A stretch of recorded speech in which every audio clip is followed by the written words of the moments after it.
May 16, 1940. Dawn on a rubble-choked street in the village of Stonne, on a plateau south of Sedan in the French Ardennes. A company of German tanks sits in ambush position among the wrecked houses. Waiting for the French counterattack everyone on both sides knows is coming.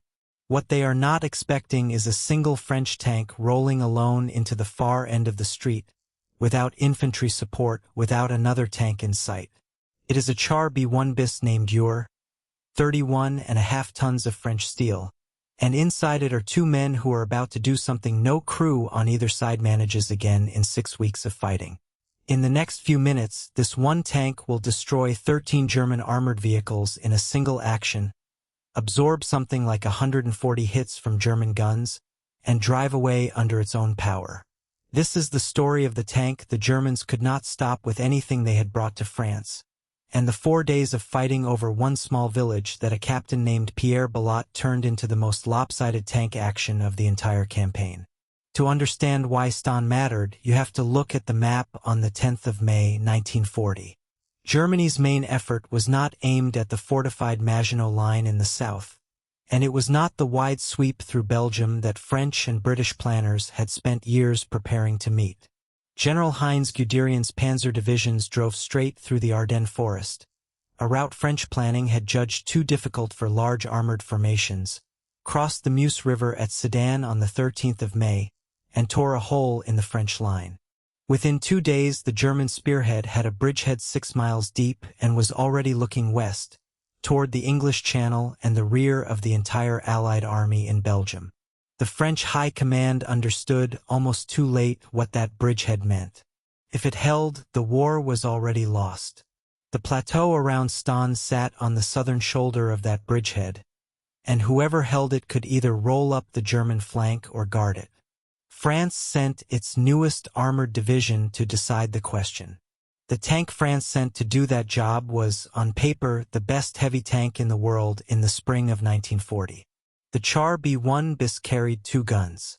A 75mm howitzer sat fixed in the front of the hull, with only about a degree of side-to-side movement, so the driver aimed it by steering the whole tank at the target.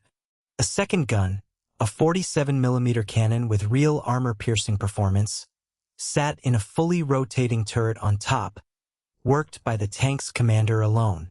That commander had to load the gun, aim it, fire it, and command the vehicle at the same time, a genuine weakness in the design, but the gun itself could beat any tank Germany had built. The armor was the real story.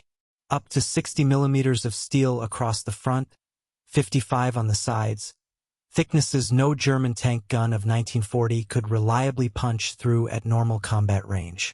A Renault 6-cylinder engine of 307 horsepower moved all 31.5 tons of it at a modest 25 kilometers an hour on a road, slower off it, and the fuel tanks were good for only around 180 kilometers before the crew of 4 had to stop and refill. It was slow, thirsty, and difficult to fight from inside. It was also, when the shooting started, very hard to kill. The tanks waiting for it on the German side were, on paper, unremarkable next to that kind of armor. Panzer Regiment 8 fought at Stonne mostly in Panzer IIIs and Panzer IVs, the main battle tanks of the German army in 1940. The Panzer III of that year carried a 37mm gun and about 30mm of armor at best. The Panzer IV carried a bigger gun, a short 75mm piece, but it had been designed to blast infantry positions and pillboxes, not to punch through enemy tanks, and its armor was no thicker than the Panzer IIIs. Both were faster than the Char B1 bis, both had a radio in every tank where French armor often did not, and German crews were far better drilled in fighting as a coordinated force. But neither gun, at the ranges this battle was fought, could put a shell through 60mm of sloped French steel. It was a genuine mismatch, tank for tank, and everyone on both sides of the line at Stonne already knew it. Getting that tank to Stonne took longer than anyone in the French command wanted. The division built around it, the 3rd Armored Division, had only been formed in March of 1940, 2 months before the German attack, and its Char B1 bis tanks belonged to the 41st and 49th Tank Battalions. Ordered south to block the Sedan Breakthrough, The division moved by road and rail under constant pressure to hurry, and its commander, General Antoine Brocard, reported to his corps commander, General Jean Flavigny, that the division was not ready to fight as a single concentrated force. Flavigny made the decision that has defined the battle ever since. Rather than wait for the division to assemble and strike as one armored fist, exactly the kind of blow Guderian was using against the French, he ordered Brocard to break the division into pieces and spread those pieces along the corps front to plug gaps and support infantry.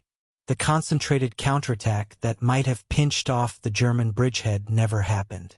Instead, French tanks went into the Stonne fighting company by company, sometimes tank by tank, fed into a meat grinder instead of thrown as a fist. The division was not only Char B1 BIS tanks. Alongside the heavies rode lighter Hotchkiss H-39 cavalry tanks and FCM-36 infantry support tanks, machines with thinner armor and smaller guns, meant to work in combination with the heavies rather than carry a battle alone. Scattered piecemeal along the corps front instead of massed together, those lighter tanks lost the one advantage that might have offset their weaker armor and armament, the ability to fight as a coordinated formation instead of isolated islands of steel taking fire from every direction at once. What resulted, starting on the 13th of May and running for 4 days, was a battle almost without parallel in the campaign. Stonne itself was barely a village, a few dozen stone houses on a low plateau, but it changed hands 17 times in roughly 2 days of fighting between the 15th and the 17th of May. German accounts of the battle would later call it the Verdun of 1940, and on the German side the fighting fell hardest on the infantry regiment Grossdeutschland, an elite motorized unit attached to the 10th Panzer Division, backed by that division's Panzer Regiment 8. Over those 2 days Grossdeutschland alone lost 570 men, 103 of them killed, the worst losses the regiments suffered in the entire 6-week campaign. The Germans kept feeding in reinforcements, first the 1st Battalion of the 69th Infantry Regiment, then 2 more infantry divisions rushed up on the night of the 16th.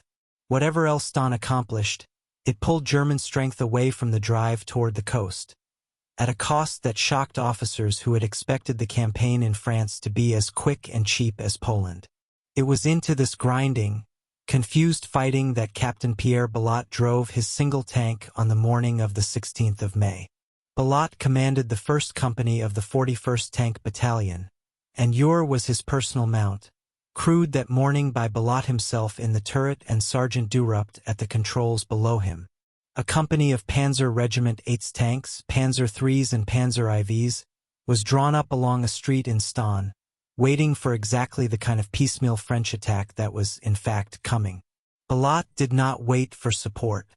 He ordered Durupt to steer the tank into the street and put the fixed 75mm hull gun on the lead German tank at close range. The shell struck home, and the lead tank went up in flames. In the same moment, Billotte swung the 47mm turret gun onto the rear of the column and fired, wrecking the last tank in line and sealing the street at both ends. The German tanks in between, boxed in by burning wrecks with nowhere to reverse and no room to maneuver around the rubble on either side, were trapped. What followed was closer to an execution than a battle. Working the hull gun and the turret gun in turn, Billotte and Durupt moved down the line of trapped German tanks one at a time. By the time Ure pulled back out of the village, the crew had destroyed 2 Panzer IVs and 11 Panzer IIIs, along with 2 German anti-tank guns that had tried to intervene 13 armored vehicles in a single morning from a single tank. German gunners hit back hard. Panzer III and Panzer IV shells struck Ure's hull and turret again and again as the crews inside the trapped tanks fired everything they had at point-blank range, and by most accounts the tank absorbed something close to 140 hits before it disengaged. Not one of those hits went through. The 60mm armor that French engineers had built to withstand exactly this kind of punishment did its job, hit after hit, while German tank guns designed to fight lighter, thinner-skinned opponents simply could not find a way in. Billotte drove Ure out of Stonne that morning with a battered, scorched hull and a crew that walked away unhurt. It changed nothing about the wider battle, and that is the part of the story worth sitting with. Stonne kept changing hands after Billotte's action, German counterattack answering French counterattack, until the village finally fell into German hands for good on the 25th of May, more than a week after Eure's action. The Bois du Mont Dieu behind the village, the high wooded ground both sides had been fighting over, was eventually bypassed by German engineers rather than cleared outright.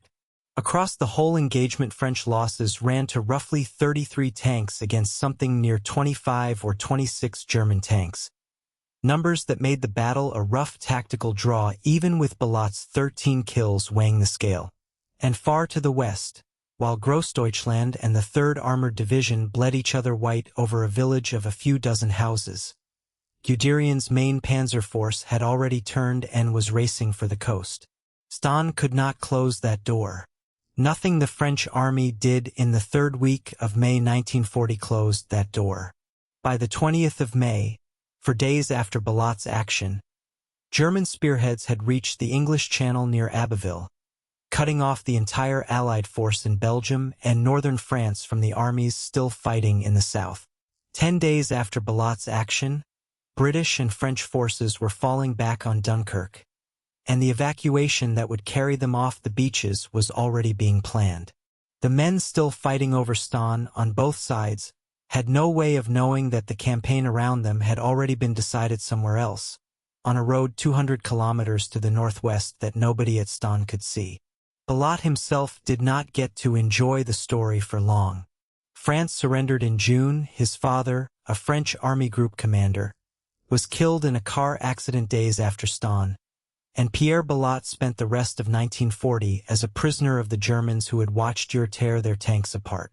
He escaped captivity in 1941, reached free French forces, and spent the middle years of the war as head of the French military mission in Moscow and then as Charles de Gaulle's chief of staff. After D-Day, he returned to combat commanding French infantry, part of the force that helped liberate Paris and later fought through Alsace. The tank that made him famous did not fare as well.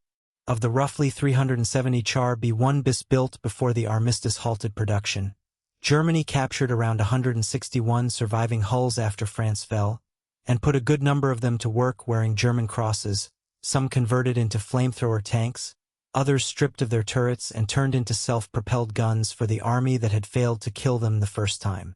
What Stonne actually proved was narrower and, in its way, more interesting than a story about one unstoppable machine. The Char B1 bis was never beaten by German armor in May of 1940, not once in a fair fight, because nothing Germany fielded that spring could punch through 60 millimeters of well-sloped French steel. What beat France was not a better tank. It was a doctrine that used tanks as a single-mast weapon against a French command structure that, at the moment it mattered most, broke its own armored fist into fingers and fed them into the line one at a time. Billotte and Durupt, for one morning on one street in one village nobody outside the Ardennes had heard of, got to fight the battle the way their tank was built to fight it, concentrated, aggressive, unsupported, and unafraid, and for those few minutes the math worked entirely in their favor. 13 German tanks and guns burned in a village street because two men in an outdated, underpowered, brilliantly armored machine decided to drive straight at a whole company rather than wait for a division that was never coming. The war around them was already being lost. For one morning, in one street, it did not feel that way at all.